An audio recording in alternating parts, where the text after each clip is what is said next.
Hello, hi everyone. Welcome to the testing class channel. So today we are going to discuss about what all interview question asked during API interview, API testing. So you must have heard there are different types of APIs and it's like SOAP API, REST API, and other types of API. So basically, right now most of the organizations are using REST API. So basically, their question will be with respect to API and around this API. So let's start with my first question. So what is the difference between put and post? So this is very basic question that interviewer may ask you. So they ask you about put and post. So basically, we know that put is used to update the record and post is used to create the record, but there are some little more difference between put and post. So you need to prepare for that, like whenever you are going to hit multiple um, put request.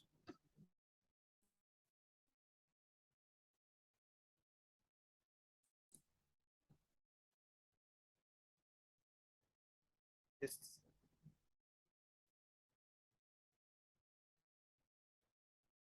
So the post request repeatedly have a side effect of creating same resource multiple times. So it means to say whenever you have an API and you are going to hit post method to it. So if you hit multiple times the post method, then same resource will created multiple times. But what will happen in put method, if you are going to hit the same API multiple times using put method, the same record might get updated. So this is the difference between put and post. So other question they may ask you like so how do API work? So the basic knowledge you might have, like why API is necessary and how it used to communicate between server, internet, and web application. How API used to bring the data and send it to the client. So these all things you can understand from the graph. Like we have a database, we have a web server, and API taken place. So whenever we user open any web application, then an API, if API is there, API being called, and API used to take all those records from the database and it will return to the same web application as your, which is your client. So this is how API works. So you need to prepare about that. Next question is, what are the common method used while testing API? And this is again a very basic question with respect to API. So in basic, we used to use put, post, get, and delete method. So you should have that idea why we use put, why we use post, and where we are going to use get method, and why we use delete, and how it's going to perform. If you are using any tool like Postman, Advanced REST Client, or any other tool, you might have used these things. So you need to prepare all those things, like how you can execute these all things, these all method. And after that, authentication techniques. So when I say authentication technique, there are a basic difference between authentication and authorization. So you should know like what is authentication and what is authorization. Authentication is something like if you are logging into a system and you are a valid user, and whenever you enter username, password, and click on login button, you are successfully logging into the system. So this is called authentication. But if your application has a different module like admin module and you are not a person to access that module, so that is called authorization. You are not authorized to access that module, but you are authenticated. So this is the difference between authentication and authorization. So we are the authentication technique that are currently used in market are basic, bearer, digest, OAuth. So we have multiple OAuth like OAuth and OAuth 2.0. So I have seen interviewer used to ask about more about OAuth 2.0. So how you used to get the token and how you use all these things and to hit the API using authentication technique as OAuth. And why API? So obviously, as you are learning about API, you know, I mean, why we use API, what are the advantages of using API? I mean, obviously it is fast. I mean, it used to, I mean, provide you details within no seconds. And so these are, I mean, there are multiple advantages. So, I mean, you need to prepare for that too. Now, what is REST API? So basically, I mean, you know that, I mean, why REST? So REST API is your representational state transfer. So interviewer will ask you about what is state transfer in REST API. So I mean, when you say state transfer, so once you create the connection between client and server, okay, so connection is being established by handshake protocol or TCP protocol. I mean, whichever protocol.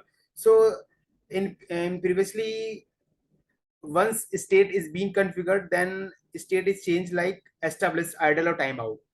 But in REST, when we are using HTTP protocol, then it is stateless. It means to say server will not store any information about the client.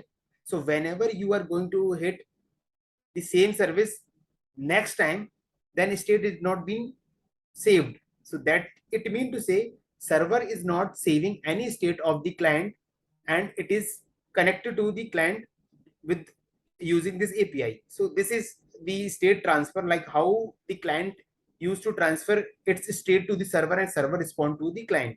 So you need to go into the deep of it, like how the state being transferred and what all happen when state is being transferred, or what happened to client when state is in progress, or what happened to the server in this process. Next question is like, what is the difference between path parameter and query parameter? So this is very, I mean, important question, and most of your API interviews, you will hear this question. So when I say path parameter and query parameter, so you need to understand like what all path parameter and what all the query parameter.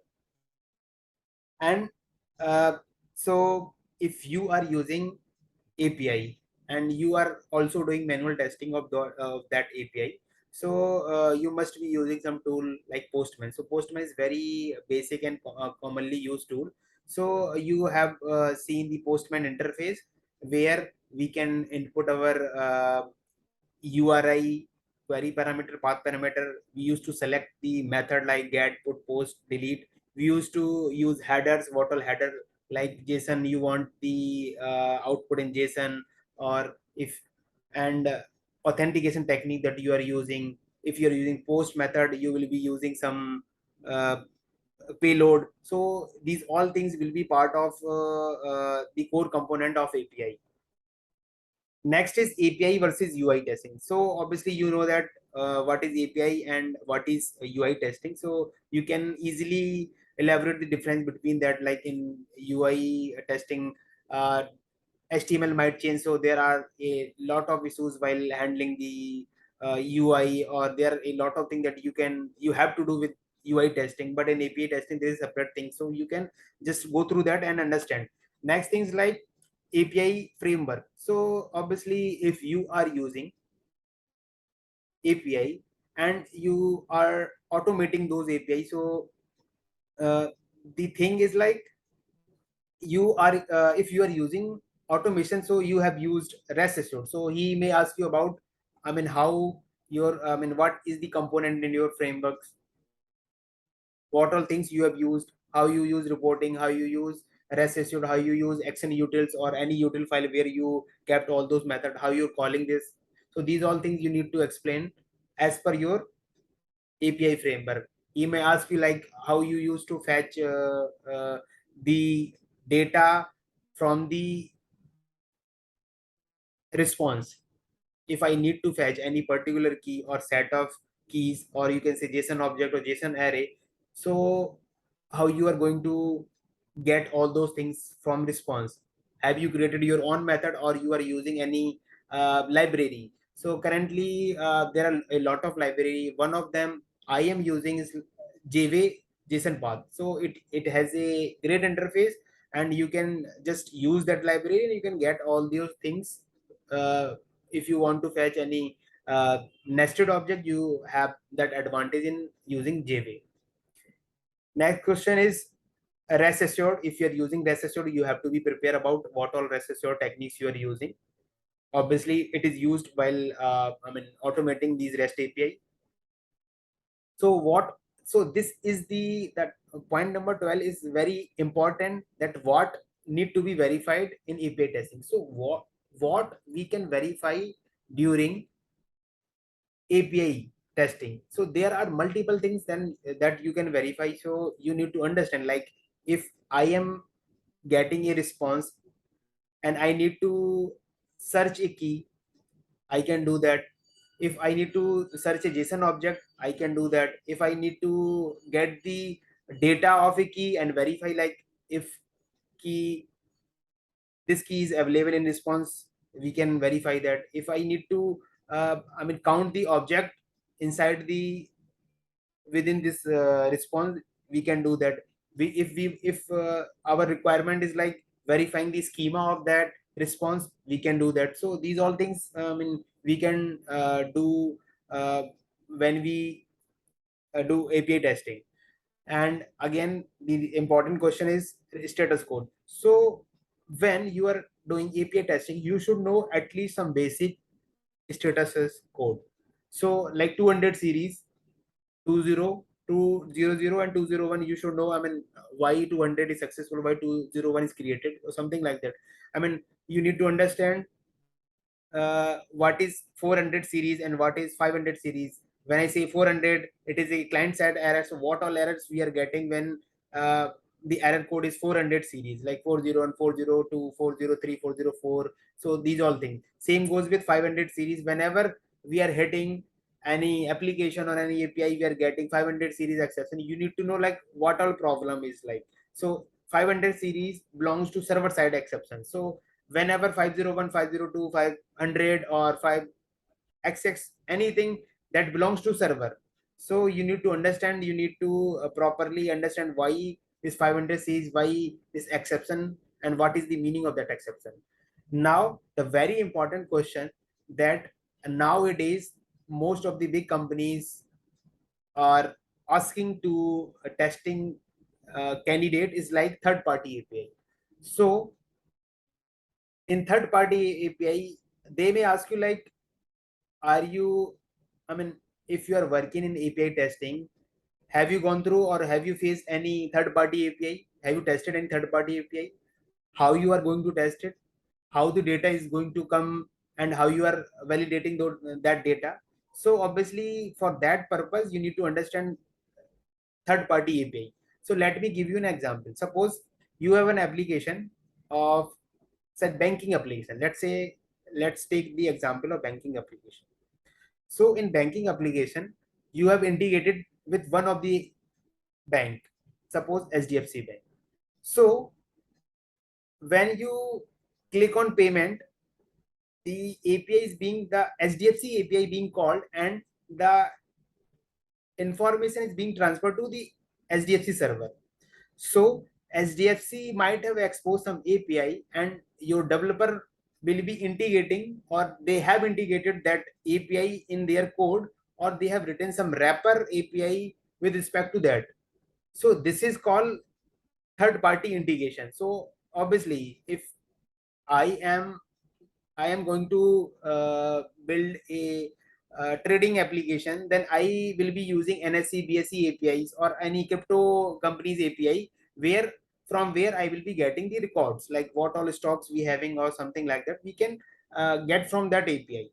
So that disadvantage of that, or you can say challenge uh, during testing of third party APIs, like there are possibility that third party API might down, or they they may have changed the data or response of that API endpoint of those API. So these are the challenges that we need to take care. So there are multiple things on the basis of that we can test those API. So there are multiple mocking server we can create to test those API. So this is the very important question that interviewer will ask you regarding the mocking server. How you mock those third-party API, how you're going to test it, and what all framework you have designed to test that third-party API, and what are the challenges that you are facing. So these all things they may ask you. So what are the tools to check these third-party API? So I have written some tools like you can use for mocking server or third-party API, like mocking server, Mukun, Mocky IO, WireMock is. I have heard like most of the people, even I was using WireMock, mocking server, JSON server, and Node.js server. You can create anything like any mocking server, and you can test your third-party API. So challenges, like I have said, challenges while testing the third-party APIs. What are the best practices that you followed while writing the test cases? Obviously, when you are going to test the REST API, obviously you should have some document where everything will be mentioned, like what would be the URI, what would be the query parameter, path parameter, request data, response data, and if dynamic data is being used, you will be given some details like these are the dynamic data that you can use. So next question is, if you are a automation guy, they may ask you write down some code regarding the get, post, and delete or put API. So you need to use your strategy. Like if you're using REST assured, you can use REST assured, and you can create the method, or you can write the code with respect to these API methods. Now, uh, they may ask you about how you are going to get the detail from the response. So there are multiple ways to handle that. So one of them is like Pojo. So obviously Pojo is used for serialization and deserialization. So whenever we are getting a JSON response from the API, obviously we need to parse into in a class. So we used to create a Pojo class. We used to create the object, and we used to save the. We can use getter setter to get the data from the API and vice versa. So that is called deserialization, parsing the Pojo class to JSON object. So this is called deserialization. So you need to know like how we can use this. Again thing, next question is how you can get some keys or list of keys from JSON or array or JSON object. So they may ask you like what all strategy you use. Have you created your own method to iterate the nested JSON and find out that key? So you should know like. And the matcher libraries, what is the matcher library that you are using? They may ask you like if you have verifying the schema of the response, they may ask you. So let me give you the example of how we can validate a schema. So basically when you are using REST assured, you have that method body dot JSON schema validator matcher JSON schema, and you will be parsing a file. So how I will get this file? So there are multiple sites which used to provide you the schema of an API. Suppose this is the sample API. If I need to get the schema of it, I will be using this API. So let me open it.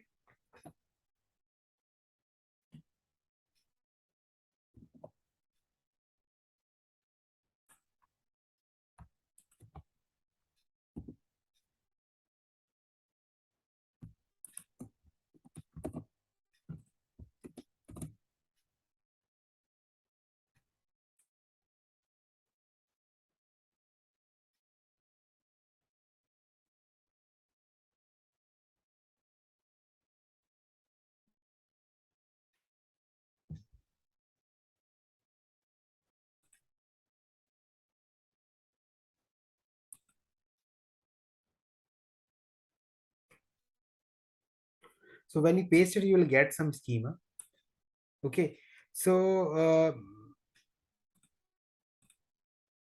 So when I say schema, so the basic definition of schema is like, you might have used database. So while creating a database table, you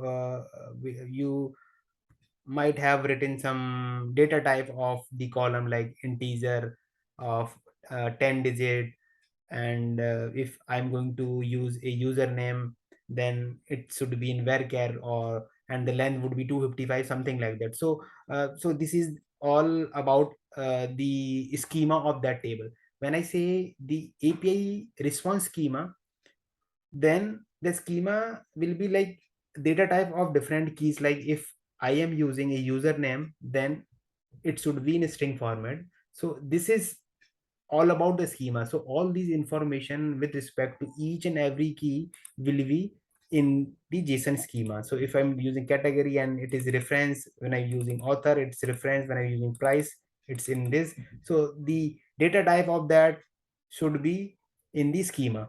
So so what we used to do, we used to get the schema and saved it in a file, and we pass the file over here, and using this method matches JSON schema, and passing that file, we can compare the response with the expected response from the actual schema that we have calculated, or we have find out from this JSON schema validator or any other tool. So this is how we can validate schema. The advantages of using this schema validator is like, suppose you are using an API, and at that time developer give you the version code 1.0.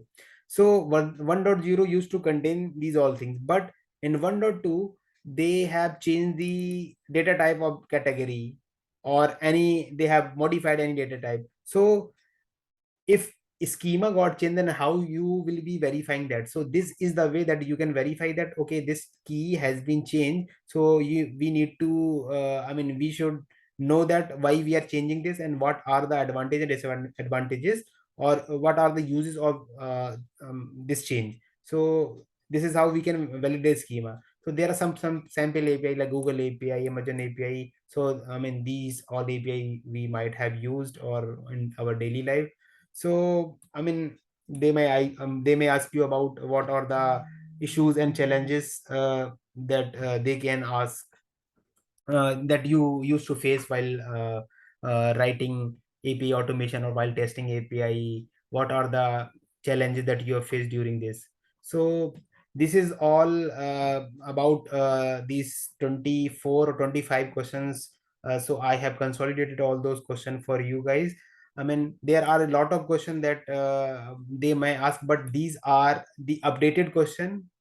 Frankly said, even I have given the interviews or big companies like Ola, Walmart, and uh, you can say Dream 11 and Misho. So they ask me all these questions regarding mocking server, authentication techniques, why 2.0 is used, and what are the advantage if I need to develop a API framework, what all things that I will be figuring out while developing the automation framework for API. What, how you are going to validate the response, what all things you are going to verify in the response. So these all things you need to prepare. So obviously, if you prepare all these things, there is no question, being out of this syllabus.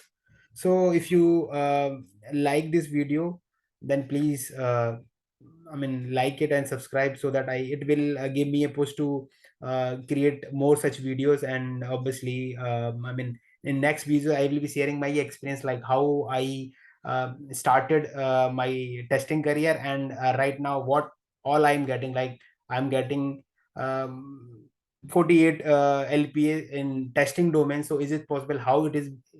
How this is possible for me? So please do that. And thank you for watching.